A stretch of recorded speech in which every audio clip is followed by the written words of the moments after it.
Welcome, everyone. This is Illiterate. My name is Evan. My name is Taylor. We didn't read or watch anything in particular this weekend because guess what? It's the spooky season. That's right. It's time for Halloween. Ooh. We've been spooky all month. We wanted to take a step back. We're just going to be talking about Halloween this week and encompassing all things. So we're just going to have culture, movies, yes. literature, where it all comes from, the origins of various spooktacular creatures and ghouls and such. So grab your pumpkin accoutrement and lay back, and we're just gonna have a little spook gossip sesh here about why we're doing all this. I mean, yeah. What have you been doing? Have you done anything spooky, Taylor? No, we're just doing a pumpkin carving tonight. Mm-hmm. Oh, tonight? Oh, cool. Yeah. And and I'll wear my skeleton costume about the town, but that's about it. Yeah. And scary movies. And you have the scoop on scary movies, correct? I do. I've found this great list on CNET. They have a great little resource of the major streaming platforms. They've got them all: Hulu, Netflix, HBO Max, Disney Plus, and Amazon Prime. They've compiled a list of some of just the best Halloween horror, not even horror. It ranges the gambit, all Halloween kind of content, because it's not just like straight up scary stuff. There's stuff like The Nightmare Before Christmas on this kind of list. So that'll be in our show notes. It's the Halloween COVID era, so there's probably going to be a ton more streaming, right. A ton more streaming, less trick-or-treating, more sitting at home. I haven't done too much spooky stuff. I carved out my pumpkin about a week ago. And it's moldy and rotten. I don't understand, because I'm from Atlanta. And when I would get pumpkins and carve them out there, they would last all month. They would at least last 2 weeks, 3 weeks, no problem. In California, it's a totally different story, and it's bizarre. They melt, and they can melt within a matter of days. Yeah, I heard the trick. I don't know if you knew this was. I'm running myself wild here. I swear to God, because we carved it on a Thursday. I had to throw it out by Saturday or Sunday morning, because it was it was growing fur mold out of it. It was horrifying. The good housekeeping trick, I suppose, is petroleum jelly, Vaseline. You're supposed to rub that on the exposed surfaces and the ridges of the teeth that you cut out and all that stuff, and then that's supposed to help it. I sent one picture to my fiance, and she was like, "Throw that away." I was like, "Okay." Well, let's get into the history of Halloween here. All this stuff that we've mentioned: jack-o'-lanterns, trick-or-treating, witches, etc. What is it all about? Where does it come from? I've a vague understanding of a lot of this, but I'm sure that you put this together in such an immaculate way here, because there are some things that of the holiday that have just rung true and have stayed around, and then there are some things that have been tacked on, and it gets muddy as to actually what element came where. So I'm really excited to get these nails on the wall. Yeah. So the name Halloween is the first one that most people, you're like, oh, you like Halloween? What does it mean? And nobody really even knows what that word is. We know the other ones. Thanksgiving. Very obvious what that is. So Halloween, Christmas. The original term, it's not even the actual day of the event. It's the night before the event. So it's All Hallows Evening, or the evening before All Hallows Day. And then, of course, All Hallows Evening became All Hallows Even, All Halloween, and then Halloween. I didn't know "een" was a shortening for the evening before. It was like "een." Ooh, right. In. Yeah. But like I said, it's the night before All Hallows Day, which sometimes gets lumped in with All Saints or All Souls Day, because hallowed ground. It was a dedication to remembering the dead, specifically the saints and martyrs, the faithfully departed for Western Christianity. That's where it comes from. But of course, there's an even further back reason. So the OG traditions come from the Celtic harvest festivals. Right. That's what I was wondering. Yeah. This is where Sam Hain comes into play. In Gaelic, for all you Gaelic fans, it's Samhain. So there's no W.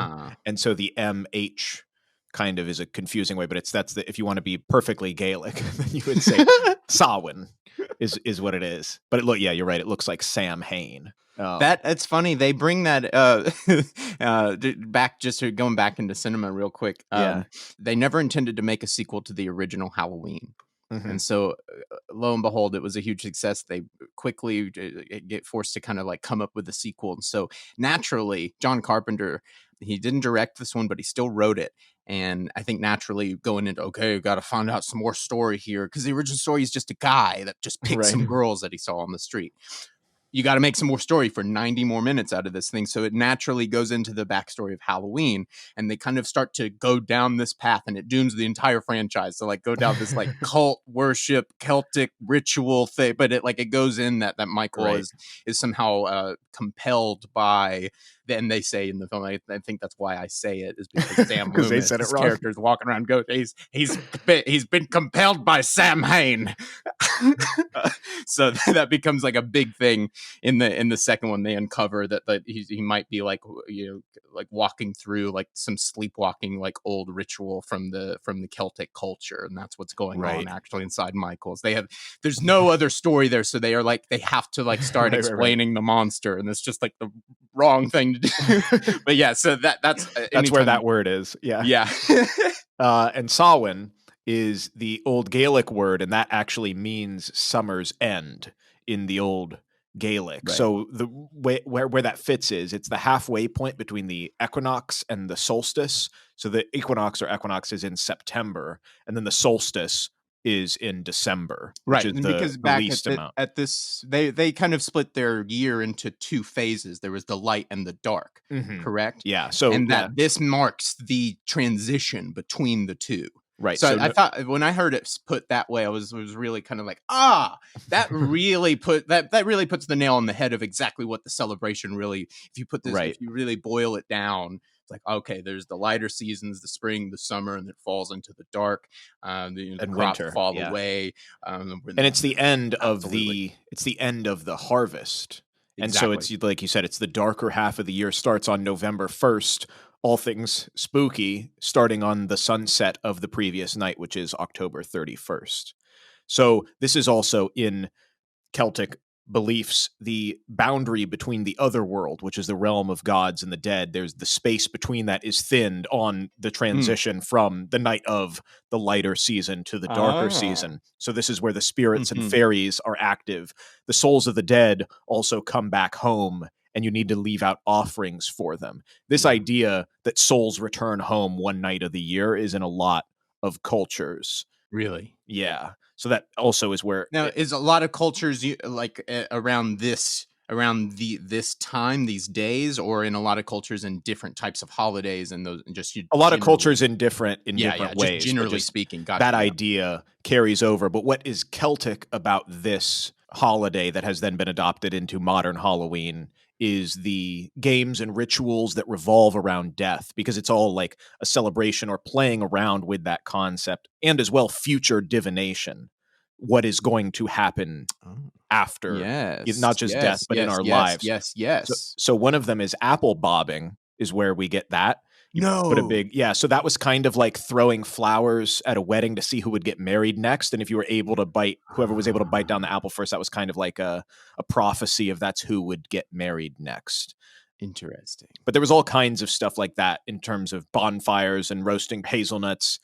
One of the big things that we now have is trick-or-treating. And this also comes from that time. So there was it was a different name, obviously. It was called guising, like disguising. Oh, that makes a ton of sense, actually. Yeah.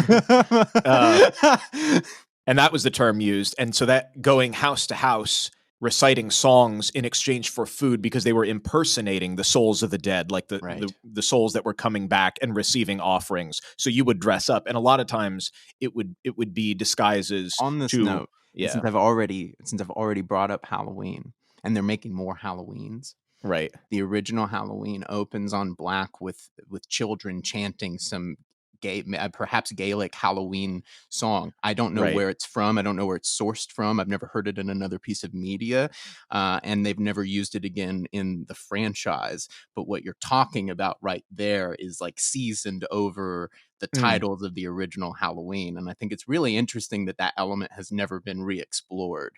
Right. the children in particular in the songs, Mhm. impersonating the dead, the trickster elements of all of Yeah, this. yeah, and so that Really, was really fascinating. yeah, that was also so if you're the person and these kids and people dressed up as the dead show up at your house, it's a metaphor and a literal thing. Donating food to them gives you good fortune, and not doing so would bring misfortune in the same way if you weren't actually giving Ah, offering yes. to the dead in this liminal space. So So what we're doing when the children come bouncing to our doors, what we're really saying is, I know you're already dead.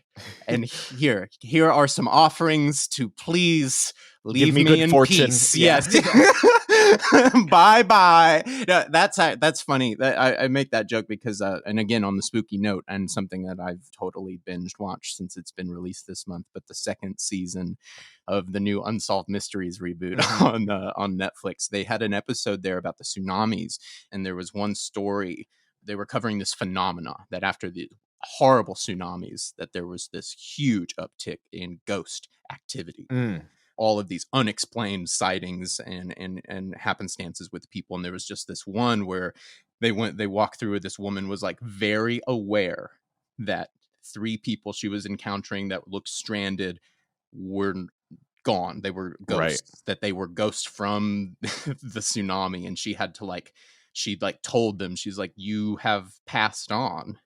right. Yeah, it was like, Yeah. it was totally otherworldly. So And our Bly it Manor relates talks right back to it. that's what Bly Manor was trying to do as well, kind of give Right. it Yes, a yes, deep yes, yeah. yes.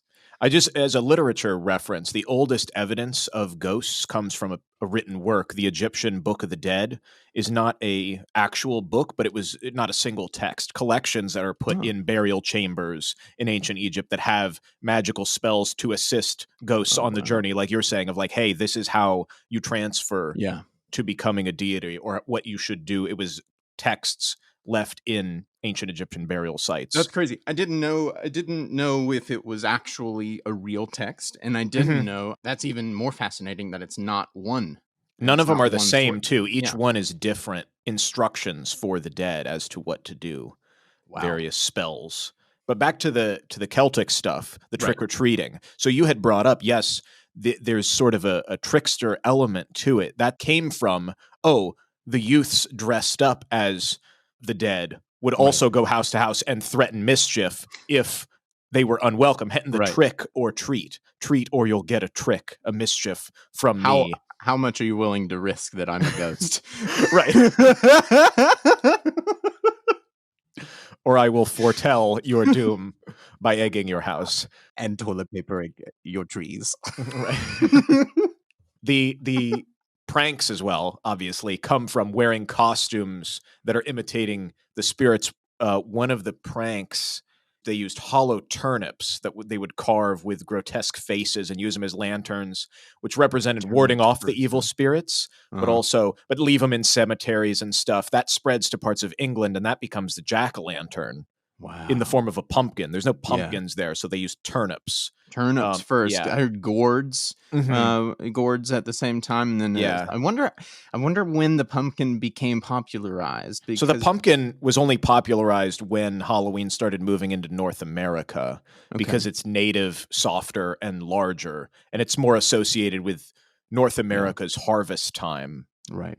And I Um, imagine for the practicality, word a lantern out for ghosts lighting the way, that mhm, that is a okay. I need to make one of these things. What can I make it out of? And mhm.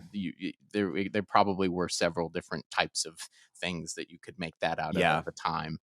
That's really, I've never heard turnips Well, before. the original jack-o'-lantern, that phrase is a turnip. That's the story. So Wow. Yeah. jack-o'-lantern, like with the apostrophe and even or evening, jack-o'-lantern is Jack of the Lantern. And it's an old Irish story about this guy, Stingy Jack. And it's told differently a million different ways. But basically, the premise is he fools the devil and then he dies just of natural causes. But he can't go to hell and he can't go to heaven because he's bad. So he is doomed by the devil to roam the earth, and all he gives him is a hollowed Oh. out turnip to light the way. Oh wow. And then, Wow. of course, Legend of Sleepy Hollow, the short story, Yes. comes out in 1820, and that features a pumpkin on his head. Yes. Yes. Hence, Yes. it got shifted around. Oh, Yeah. interesting. Interesting that Sleepy Hollow becomes one of the first images of that. The of the pumpkin. pumpkin. Yeah, The yeah, yeah. pumpkin jack-o'-lantern. That's really Mhm. cool. I think it's really, really fascinating that the traditions of this holiday really like the trickster, trick or treat, children going out guising, Yeah.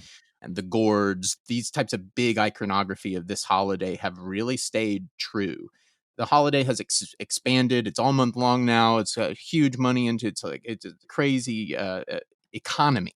Yeah. But that these elements of it have really stayed true through the years. It's really incredible. Yeah, and it's definitely a usage of potential humor or just playing around with death to confront it, Right. which is interesting. Yeah. That's more the Celtic origins, but I would be remiss to say what's all the Hallows Day business about that we started Sure. out Yeah. with. That was Yeah. from the Yeah. Christian church side of things. So that All Hallows Day, where we get the Yeah, it makes terminology a from. shift. Yeah, that I looked into some of this. I knew that you would have all of the tasty nibs, but I looked into some of it Yeah. briefly, and I saw that early on they're looking at it in more simpler terms, and then there was a shift to this Christianity view, and it just seemed like everything got really like milk toast.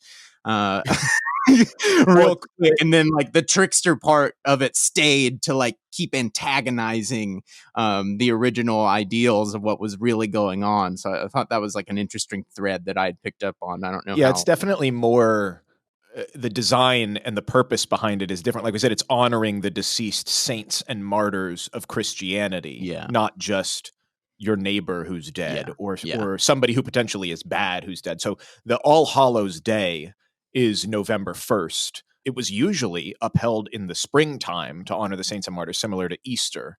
Hmm. Oh But it yeah. was it Actually, was that makes way more so sense. here's the And thing. then This is I found this fascinating that it was officially switched by Pope Gregory IV in 835 because it was the hmm. same day as Samhain to coincide with that. As the Okay. Roman Empire expands, and it's mixing all that together. But also, this is fascinating for modern times, what we're going on now in terms of coronavirus. So there were practical reasons. So Oh. flocking to Rome in the summer was not accommodating to all these pilgrims that were trying to honor the saints then. At the same time, there was potentially a huge public health consideration because what was the Roman fever, which is now just malaria, was rampant in the Oh my summer. gosh. And if you had tons of people all over Oh no. flocking in, Yeah. creates a lot of problems. So they moved Yeah. it to the winter when malaria is much less prominent. Oh. Oh, that's Potentially. That's it. interesting. That's a No, yeah, I facet mean, of it. Yeah. it's kind of a general and like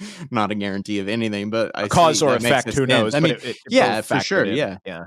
Yeah. That's fascinating. That's really cool. So then the trick or treating, and it's interesting that you brought up the songs because this also factors in for them. So there is a version of trick or treating called souling, not guising. And the way souling Ooh. works is they would be sharing these soul cakes, which is this flat cake that has a cross on it, another Okay. co-origin of trick or treating. So groups go door to door collecting these cakes in exchange for prayers for the dead of the house. Oh my gosh. Okay. Yeah, and this is actually mentioned in one of Shakespeare's comedies, The Two Gentlemen of Verona, and he likens somebody in love to the people singing at Hallowmas, the soul cake songs, like Trick or Treat, like these other Oh yeah.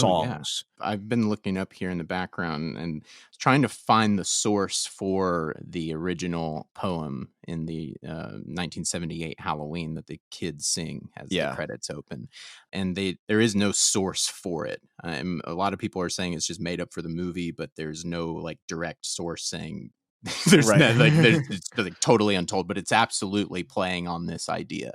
It's Of 100% singing. about this. Yeah. Yeah, That's it's interesting. really cool, and I'm glad that I brought up this element just because this is a franchise that just will not die. I mean, that's where if you were going to do a new one, Mhm. those are the kind of things you would want to try to like dig into. I don't, The true spirit of Halloween. Yeah, exactly. So yeah. I just love the this idea, this chanting, the children singing these kind of these Mhm. soul cake songs. Right. If you want to hear the original old medieval ones, that'll be in the show notes. The last little bit from the All Hallows Day take on it that is not the Celtic origins, but is a corollary that then they both got merged into is the costumes. So they would dress as the Oh yeah. saints, honoring the saints and martyrs. Also, See, man, yeah. that's what I meant. That's what I meant by milk toast, though. It's kind of like telling you who to be, tell like exactly who you should be Well, respecting also for the dead.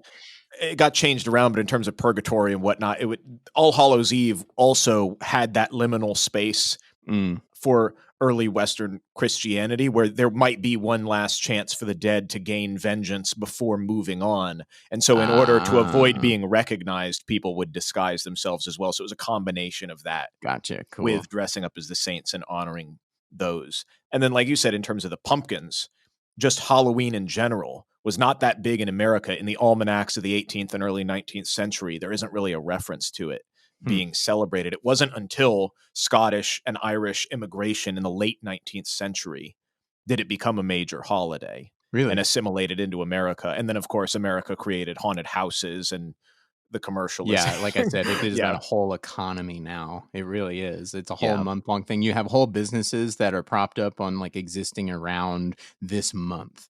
Yeah. And they operate all year based on being open this month. And I'm not. That's Spirit Halloween. That's every haunted house attraction you'll go to. All of those things are built on the seasonal trajectory, this seasonal economy. Yeah, and then the two other festivals culturally that might be tied into Halloween, either intentionally or not. The Diwali Hindu festival is a 5-day celebration. It's also a post-harvest festival, talking about the victory of light over darkness, good over evil, knowledge over ignorance, all that stuff. It's a whole big thing, but post briefing. Right. Yeah.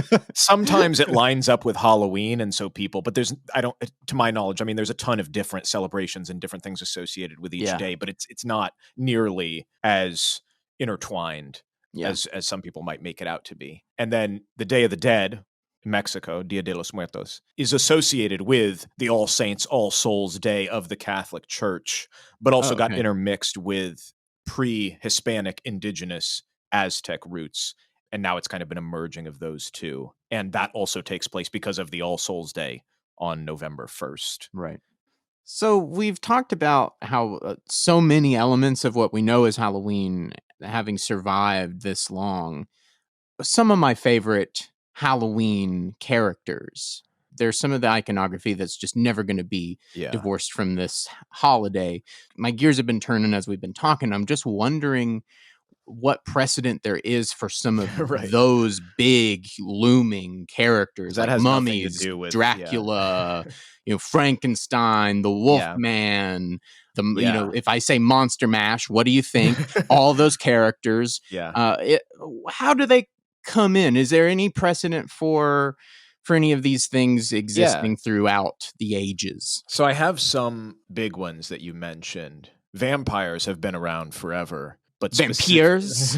With a Y. To suck my life force from my body. Exactly. Count Dracula. Leave me drained. Count Dracula is the one that everybody puts in the Monster Mash, and he was introduced in 1897. Bram Stoker, who we talked about with Henry James and The Haunting of Bly Manor, and he was in that gothic. We just talked about it.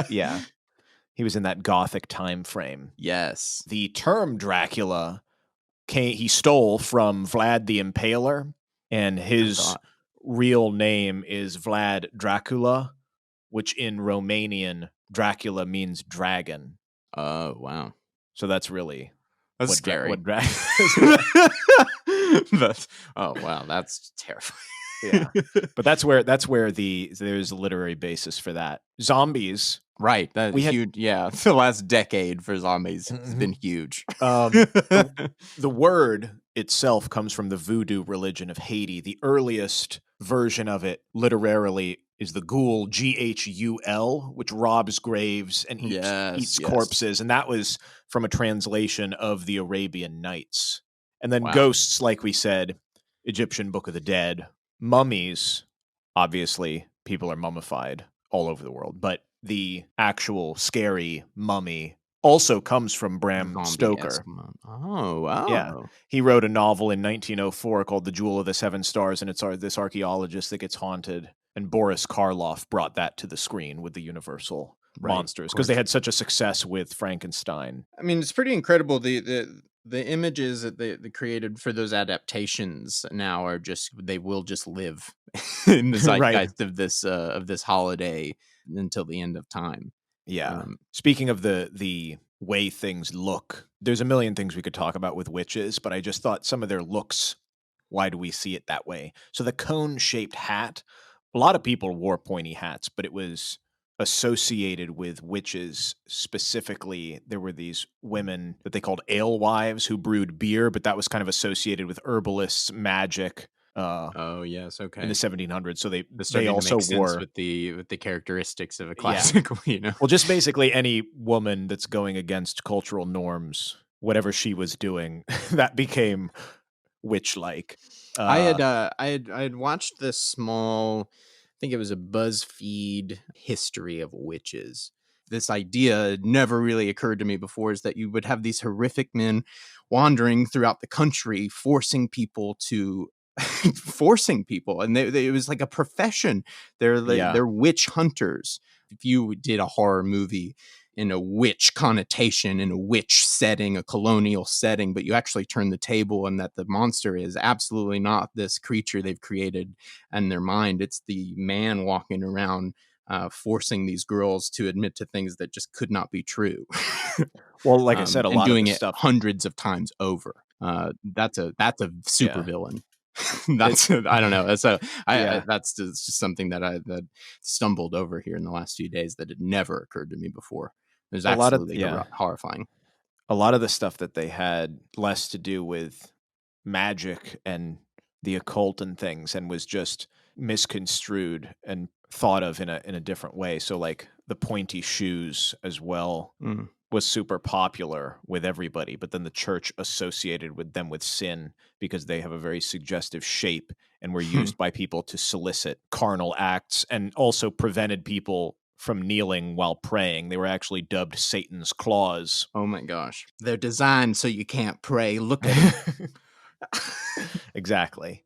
And the broomstick stuff came about, and this may be a bit much for some people, but they put hallucinogenic ointments and were used for self-pleasuring. Oh my gosh. And so that was Fast. seen as completely horrible by the church and people that just didn't, like, literally people were Yeah. like, oh, they're, hallucinations of flying. And that's the whole sitting on a broomstick Wow. comes from that.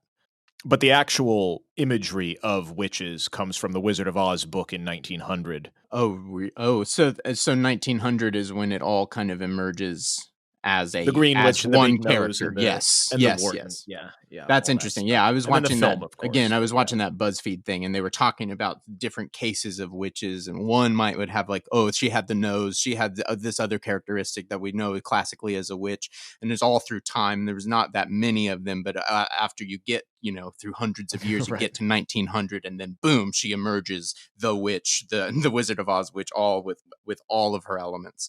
Mhm. That's really fascinating. That almost feels late for that to be such Right. a late. I mean, that feels late for a character that is so like ingrained. This is such an ancient concept, so that Mhm. the what we know as the witch now, classically, just clichely in a way, The is iconography, really, yeah. the iconography of it has Not emerged that. really late. Yeah. Same thing with the iconography of the creepy clown. Oh, really? Yeah, there was an 1892 opera, Pagliacci, about this clown that commits murder, but that Right, wasn't even right, really that. Clowns were not stereotypically that. And then, of course, John Wayne Gacy, right. famous murderer. Maybe should be removed from the clowning Hall of Fame. Right. But but really, Stephen King's It, but that wasn't even that long ago. That was when Yeah, this clowns, is in the because 80s. there was clowns on TV. Oh yeah, And yeah, killer clowns from outer space. yeah. And then lastly, the big one that we said at the beginning, Frankenstein's monster. Right. We all know a lot about him, but just something that I didn't know was that it was written as a competition to see who could write the spookiest story. So Mary What? Shelley was with her friends, and they were on holiday, and it was gloomy weather during this whole summer, and it kept them indoors. So one of them Mm. proposed, well, let's write a scary story, and whoever has the best one, and then that was the one. I wish I was challenged to Get those kind of friends, yeah. I know, that's what I'm saying. I'm like, I'm like, we don't do that anymore. Like, challenge, okay? Well, we're both gonna make this movie. Yeah. Go. We'll see what you come back with, see what I come back with. That's pretty. I love this holiday. To be honest, I think it might be my favorite. I've always loved it because it had some immense depth of freedom to it. I got to be whoever I wanted to be for one Yeah. day. It's an interesting psychological thing that I love seeing. I mean, you see on Halloween night, it's people smiling mostly. I mean, if you go out, Yeah. like they're having a blast, and it's just simple things, and they're born out of things that we've been doing for hundreds and And there's hundreds and something, hundreds yeah, of years. knowing the origin, there's something natural about saying, let's recognize the Yeah. change of season, the confrontation of death, and our Yeah. lack of understanding about the future. And it's not something to necessarily pass up. And that there's childlike elements to it as well. It's like we can Absolutely. make it silly and scary at the same time. It's a great way to introduce maybe even a child to the concept of mortality. Yeah. I mean, how do you do that as a parent? Well, have you seen Coco? Yeah. You know, that you start to realize, like, okay, this is how you start walking down these roads and start Yeah. explaining these things. It's really Yeah. awesome. So when all of you out there carve your pumpkins, or if you've already carved it, think about old stingy Jack forced to carry a turnip. I want to forever. find Yeah. that, actually. I thinking when I have kids, I might try to like make something with that, like some sort of tradition. Yeah. Thank you so much, Taylor. Yeah. Thank you guys for listening. I hope you've enjoyed this. I hope that you are having a spooky Halloween. And if you have any suggestions or anything you'd like us to do in the future, as always, you can reach out to us at IlliteratePod on Instagram. And we will catch you later. Thanks, y'all.